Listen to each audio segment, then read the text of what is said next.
हमारी संस्कृति, हमारी पहचान।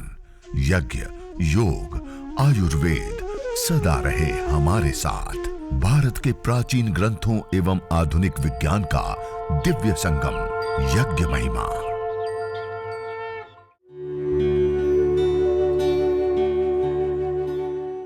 भारतीय संस्कृति में यज्ञ, योग एवं आयुर्वेद जैसी अमूल्य विद्याएं हैं, जिसका मूल है वेद। इतिहास की ओर दृष्टि डालें तो भगवान राम, भगवान कृष्ण से लेकर राजा महाराजाओं, ग्रामवासियों व अरण्यवासी ऋषियों की कुटियों तक नित्य व नैमित्तिक यज्ञों का प्रचलन देखने को मिलता है। वर्तमान की वैश्विक समस्याओं के सामने यह ब्रह्मास्त्र एक अपने आप में अमोघ साधन है। इसको हम अपने घर में अवश्य स्थापित करें, अवश्य करें, और इसमें विशेष विशेष हविर द्रव्यों का हम प्रयोग करें। ये मेरे सामने कुछ विशेष द्रव्य रखे। आज कोरोना काल चल रहा है, माइक्रोबायोलॉजिकल प्रदूषण जिसको कहते हैं।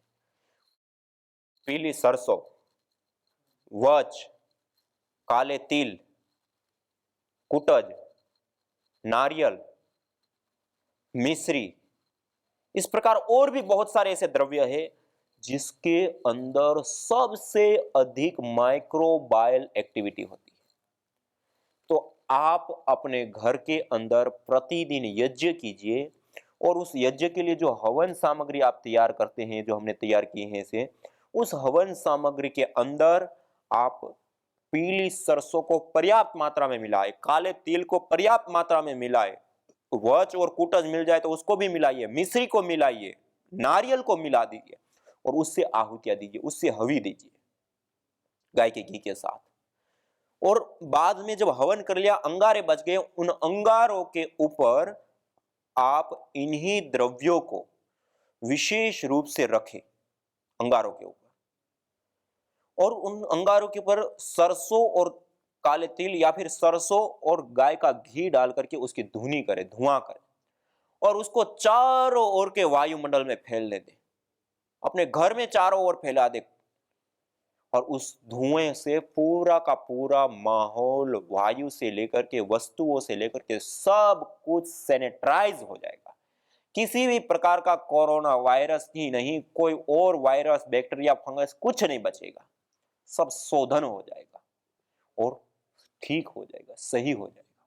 इसलिए इस यज्ञ को, इस हवन को, इस अग्निहोत्र को आप विशेष करके अपने जीवन में इसको स्थान दें, इस यज्ञ को अपनाएं, इस हवन को अपनाएं, इस अग्निहोत्र को अपनाएं, और इसको विशेष स्थान देंगे तो उसका आपको विशेष लाभ भी प्राप्त होगा। और 1 लाभ, 2 लाभ, 5 लाभ नहीं, सूची जीवो अग्नि सहस्रारंभ, पवित्र ज्वाला वाली यज्ञाग्नि हमें हजारों हजारों लाभ देती है। उन हजारों हजारों लाभ प्राप्त करना था तो ये हवन को कभी ना भूलिएगा। यह हवन की शरण में बैठ के, जैसे मैंने शुरुआत में बताया, यह कल्प वृक्ष है, वास्तविक कल्प वृक्ष है। सत्याः सन्तु यजमानस्य कामः, यह सभी प्रकार की मनोकामनाओं को पूर्ण करने वाला होता है। इसलिए इस यज्ञ को हम अपने जीवन में विशेष स्थान दें और कोरोना काल में इस विशेष द्रव्यों का प्रयोग करें। इसी प्रकार से हम रोगानुसार हवन सामग्रियों का प्रयोग करें। कोई विशेष रोग विशेष हो गया है तो उस रोग विशेष में, जैसे कैंसर है, जब कैंसर हो गया है तो कैंसर के लिए कैंसर नाशी हवन सामग्री, विशेष रूप से इसके अंदर जो द्रव्य होते हैं आप लिख सकते हैं, आप स्वयं बना सकते हैं, वरना फिर एक फोन करके आप अपने घर पे सीधा इसको मंगा सकते हैं। इसमें हल्दी है, अपामार्ग है, गुग्गुल है, देवदारू, लोध्र, माजूफल, शतावर, मंजिष्ठ, घाय फूल, तुलसी, मकोई, दालचीनी, अश्वगंधा, दारू हल्दी, कचूर, कलौंजी, ये कई सारे ऐसे विशेष द्रव्य हैं जो कैंसर रोग को ठीक करने में विशेष करके लाभकारी होते हैं। उन द्रव्यों का सम्मिश्रण है यह कैंसर नाशी हवन सामग्री। इसमें आप विशेष रूप से कचनार की छाल को विशेष रूप से आप मिला सकते हैं, और हल्दी को, दारू हल्दी भी, और सामान्य जो हम खाने के रूप में हल्दी प्रयोग करते हैं उसको भी, और उससे हवन भी करें। अग्नि में आहुतियां 21, 51, 108 आहुतियां दे जैसी रोग की अवस्था, और रोगी को वहीं पास में बिठाए बैठ नहीं सकते तो उसके बेडरूम में ही इस यज्ञ को ले जाए, उनके बेडरूम में ही यज्ञ को कराए। और दूसरा, हवन हो जाने के बाद इस हवन सामग्री के अंदर 1/4 भाग गाय का घी और गुगुल मिलाए। ये गुगुल रखा है, गुगुल और गाय का घी मिला करके, और फिर अग्नि शांत होने के बाद जो अंगारे होते हैं उन अंगारों के ऊपर रखिए, और अंगारों के ऊपर रख करके उसकी धुनी करिए, हल्की हल्की मंद मंद सी धुनी, मेडिकेटेड एयर को दिया, और उसमें बैठ करके अनुलोम विलोम भस्त्रिका कपाल भाती से लेकर के जो रोगानुसार योगाभ्यास का पूरा क्रम है, अनुष्ठान है, उसको कीजिए। और उस वायु को आप उसके माध्यम से आत्मसात कर आप कैसी भी कैंसर की बीमारी हो, आप उसको मात दे सकते हैं। वो ताकत इस यज्ञ में, इस हवन में, इस अग्निहोत्र में। तो इस प्रकार ये कैंसर नाशी हवन सामग्री का आप प्रयोग कर सकते हैं। ऐसे ही यह वातारी हवन सामग्री, जो वातज रोग होते हैं, अलग अलग प्रकार के घुटनों में दर्द, कमर में दर्द, सर्वाइकल, स्पॉन्डिलाइटिस, साइटिका, गठिया से लेकर के अनेक प्रकार के जो रोग हैं, जो वातज रोग कहे जाते हैं, उन रोगों के लिए यह वातारी हवन सामग्री, जिसके अंदर ज्योतिषमती, अगर, तेज पत्ता, अपामार्ग, गुगुल, तालिस पत्र, निर्गुंडी, रासना, अश्वगंधा, नागरमोथा, बला पंचांग, पुनर्नवा, अजवायन, सौंठ, अरंड के बीज, देवदारू, कचूर, गुड़वच, अतीस, मीठी अतीस, अमलतास, सतावर, पिपली, कुटज, हरड़, वच, गिलोय, ये कई सारी ऐसी जड़ी बूटियां हैं जिसका सम्मिश्रण है यह वातारी हवन सामग्री। और इस वातारी हवन सामग्री से सर्वाइकल, स्लिप डिस्क आदि जो अलग अलग वातज रोग होते हैं वो सारे वात रोग दूर होते हैं। तो इस वातारी हवन सामग्री, और इस वातारी हवन सामग्री को लिया, उसमें 10% तिल का तेल मिला दीजिए। जो तिल से युक्त होते हैं, अच्छे वाले काले तिल होते हैं, उन काले तिलों को मिला दीजिए, तिल का तेल मिला दीजिए। और उसके बाद आप जो घी का प्रयोग करते हैं हवन के लिए, उसकी जगह पर भी आप तिल के तेल का विशेष रूप से प्रयोग करें। थोड़ा सा गाय का घी और बाकी तिल का तेल, और उस दोनों से आप 21, 51, 108 आहुतियां दें। उसके बाद उसी को थोड़ा सा अंगारों के ऊपर गुगुल के साथ रखें, 1/4 गुगुल मिला करके, और उससे मंद सी धुनी उठती है उस धुनी वाले वायुमंडल में। फिर रोगानुसार योगाभ्यास करें, तो उससे भी सभी प्रकार के रोगों से निजात मिलती है, मुक्ति मिलती है।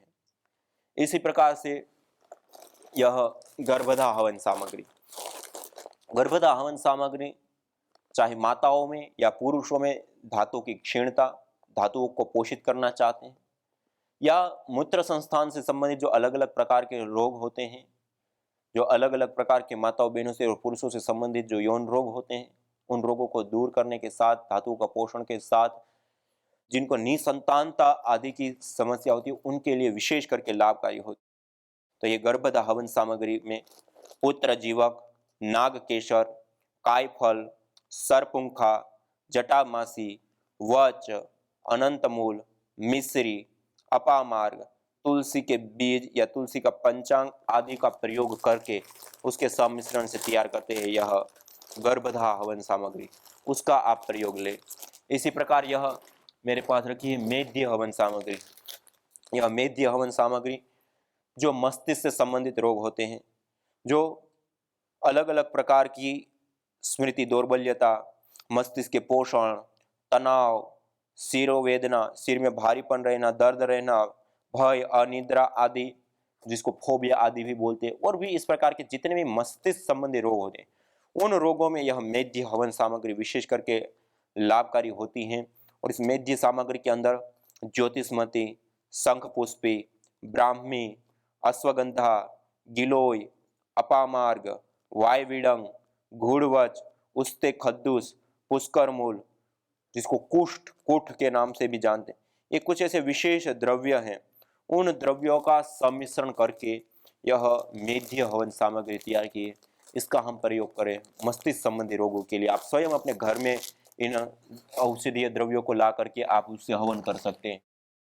यह श्वासामृत हवन सामग्री, श्वासामृत हवन सामग्री जो श्वासज रोग है, जितने भी अस्थमा, दमा, दम घुटने से लेकर के अलग अलग प्रकार के जो श्वासज रोग हैं, उन सारे श्वासज रोगों को दूर करने के लिए यह विशेष रूप से श्वासामृत हवन सामग्री, इस श्वासामृत हवन सामग्री में देवदारू, हल्दी, तेज पत्ता, गुगुल, लाख, अरंड की जड़ और राल, ये कुछ ऐसी विशेष औषधियां हैं, जड़ी बूटियां हैं, जिसके सम्मिश्रण से श्वासामृत हवन सामग्री, इसके अंदर गाय का घी या तिल का तेल मिला करके हम आहुतियां देते हैं और बाद में अंगारों के ऊपर इसी हवन सामग्री को भीमसेनी कपूर, गुगुल और गाय के घी के साथ अंगारों के ऊपर रखते उसकी हल्की सी मंद सी धुनी करते हैं और उस धुनी वाले वायुमंडल में बैठ करके प्राणायाम करते हैं। आपको जान करके आश्चर्य होगा कि मैं यज्ञ और धुनी की बात कर रहा हूं और अस्थमा दमा।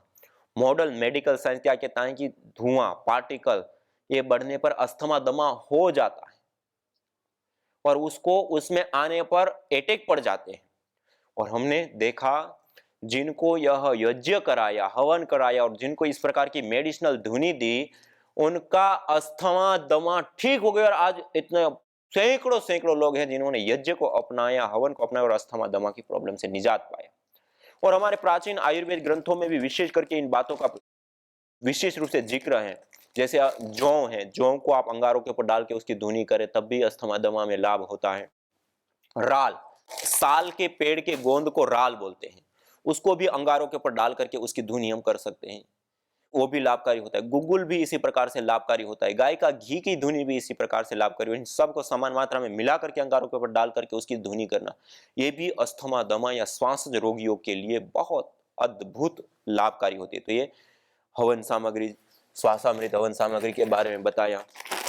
ऐसे ही यह हृदय हवन सामग्री, जो हार्ट से संबंधित रोग होते हैं, जो हृदय से संबंधित रोग होते हैं, जो high blood pressure, low blood pressure, हृदय की धमनियों में ब्लॉकेज से लेकर के हार्ट बीट का कम ज्यादा हो जाना और भी बहुत सारी प्रकार की समस्याएं जो हार्ट से संबंधित होती है, उनको दूर करने के लिए, उनको ठीक करने के लिए हृदय हवन सामग्री, जिसमें अर्जुन, पुष्कर मूल, जटामासी, वच, रासना, दालचीनी, हल्दी आदि से निर्मित यह कुछ विशेष द्रव्य जो होते हैं वह हृदय हवन सामग्री के अंदर प्रयोग होते हैं। और जो हार्ट से संबंधित, हृदय रोग से संबंधित जो रोग होते हैं उसके लिए यह विशेष करके लाभकारी होते हैं। यह हृदय हवन सामग्री का भी हम प्रयोग कर सकते हैं अलग अलग रोगों से मुक्ति प्राप्त करने के लिए।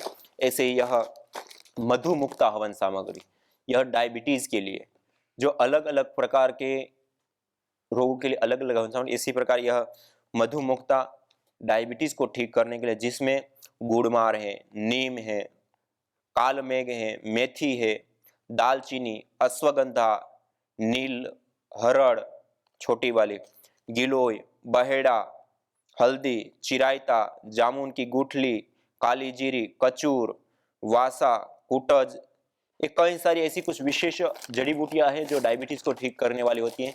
उन औषधियों का सम्मिश्रण से यह मधुमुक्ता हवन सामग्री है।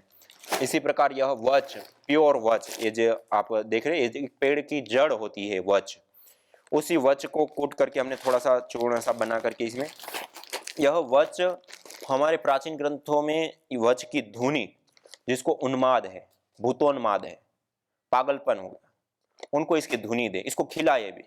जिनको मिर्गी की प्रॉब्लम है उनको भी विशेष रूप से इस वच का प्रयोग करें।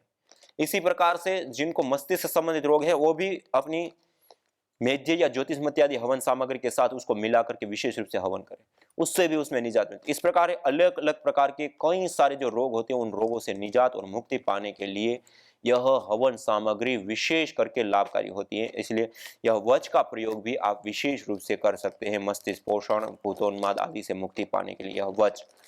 इसी प्रकार से अलग अलग यह हवन सामग्री, जैसे कुष्ठग्न हवन सामग्री आप देख रहे हैं, जो कुष्ठ रोग होते हैं, फंगल इन्फेक्शन होते हैं, उन सारे रोगों के लिए, श्वेत कुष्ठ आदि को दूर करने के लिए यह कुष्ठग्न हवन सामग्री का हम प्रयोग करते हैं विशेष करके, जिसमें कुष्ठ जड़ी बूटी, जिसको पुष्कर मूल उसके विकल्प में हम प्रयोग करते हैं, पुष्कर मूल मिल जाए या फिर कुठ या कुष्ठ जिसको कहते हैं वो मिल जाए।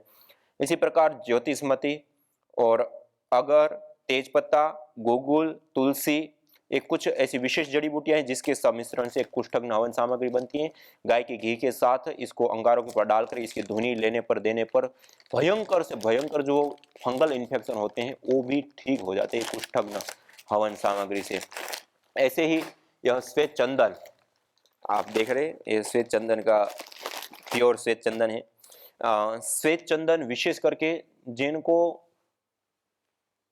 पित्तज रोग है, फोड़े फुंसियाँ शरीर में ज्यादा निकलते हैं, एसिडिटी बढ़ जाती है, या और भी छाती में जलन से लेकर के अलग अलग बहुत सारी समस्याएं, वह इस श्वेत चंदन हवन सामग्री के रूप में भी प्रयोग करें, आहुतियां देने के रूप में भी। और इसी प्रकार से इस श्वेत चंदन का विशेष रूप से प्रयोग आप अलग अलग रोगों की शांति में, अर्थात जो मस्तिष्क से संबंधित रोग होते हैं, इसमें चंदन में परफ्राल होता है। परफ्राल सौमनस्यकारी का शांति देने वाला होता है, मन को आह्लादित करने वाला होता है। इसी प्रकार से यह शीतल होने के कारण पित्तज रोगों को शांत करने वाला होता है, तो ये श्वेत चंदन का हम प्रयोग करें। इसी प्रकार से यह यक्ष्माहर, जो टीबी से संबंधित रोग होते हैं, टीबी खांसी आदि होती हैं, उसके लिए विशेष करके हम इन द्रव्यों का प्रयोग करते हैं। ऐसे ही यह जो रोगानुसार हवन सामग्री का जो हम प्रयोग करते हैं, सामान्य रूप से हमारे प्राचीन ग्रंथों में विधान है, आयुर्वेदेषु यत् प्रोक्तम यस्य रोगस्य भेषजम तस्य रोगस्य शांत्यर्थम तेन तेनेव होमयेत्। आयुर्वेद ने जिस रोग की शांति के लिए जिन औषधीय द्रव्यों का हम प्रयोग करते हैं, उसी रोग की शांति के लिए वह द्रव्यों का, जिस द्रव्यों का रोग की शांति के लिए सेवन करते हैं, उन्हीं का हवन करने पर वह रोग हमारे शांत हो जाते हैं, दूर हो जाते हैं, नष्ट हो जाते हैं। तो हम उन विशेष औषधियां जो जड़ी बूटियां हैं, उन औषधियां, उन जड़ी बूटियों का सम्मिश्रण करके हम उसका आहुति के रूप में विशेष रूप से प्रयोग करें। रोग की अवस्थानुसार कम ज्यादा आहुतियां 21, 51, 108 देव यज्ञ करने के पश्चात हम दें। इसके बाद अंगारों के ऊपर उन्हीं जड़ी बूटियों को गुग्गुल और गाय के घी के साथ रख करके उसकी हल्की धुनी करें। उस धुनी वाले वायुमंडल में बैठ करके अलग अलग प्राणायामों का जो पूरा क्रम है, वो प्राणायाम को आप विशेष रूप से करें, तो आपको विशेष रूप से इन रोगों से निजात मिलेगी, मुक्ति मिलेगी, और आप विशेष रूप से इन रोगों से बच पाएंगे। इसलिए हम सब इस यज्ञ चिकित्सा को, इसको देवीय चिकित्सा कही है, और इस देवीय चिकित्सा से तन के रोग तो दूर होते ही होते हैं, तन के रोगों के साथ साथ मन के भी रोग ठीक होते हैं। और हम दो शब्द सुनते, आधि और व्याधि। आधि और व्याधि, मन के संबंधित रोग और तन से संबंधित दोनों प्रकार के रोगों से निजात और मुक्ति मिलती है। इसी प्रकार से अलग अलग प्रकार के अनेक रोगों से हमें निजात और मुक्ति मिलती है। और रोगों से मुक्ति मिलना ये एक लाभ है, प्रकृति का पोषण होना दूसरा लाभ है, प्रकृति का शोधन होना तीसरा लाभ है, अन्य पेड़ पौधे पशु पक्षियों से लेकर के अनेक प्रकार के लाभ होना वो एक और अलग लाभ है। और इतना ही नहीं, पंचभूतात्मक या पिंड से लेकर के पंचभूतात्मक इस संपूर्ण ब्रह्मांड में स्वास्थ्य और संतुलन कायम करना, सात्विकता का संचार होना, ये अपने आप में और बड़ा लाभ है। इसलिए तो कहा, शुचि जीवो अग्नि सहस्रारंभ, यह पवित्र ज्वाला वाली यज्ञाग्नि हमें हजारों हजारों लाभ देने वाली होती है। और हजारों हजारों लाभ में यह यज्ञ से स्वास्थ्य चिकित्सा होना, यज्ञ से पर्यावरण का पोषण संवर्धन होना, देवीय शक्तियों का पूजन होना, देवीय शक्तियों की आराधना, ईश्वरीय शक्ति की आराधना अर्चना से लेकर के अलग अलग जो कई सारे लाभ है, वो लाभ इस यज्ञ, इस हवन, इस अग्निहोत्र के माध्यम से हमें भली प्रकार से, अच्छी प्रकार से प्राप्त होते हैं। इसलिए हम इस यज्ञ को, इस हवन को, इस अग्निहोत्र को अपने जीवन का अभिन्न हिस्सा बनाएं।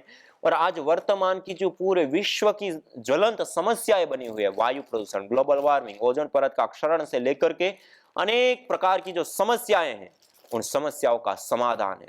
और मैं हाथ जोड़ करके आप सभी भाई बहनों से एक निवेदन करना चाहता हूं, जो पिछले समय में हमने देखा कई सारे इसके लाभ, ये लाभ हमें तब मिलेंगे जब हम करेंगे।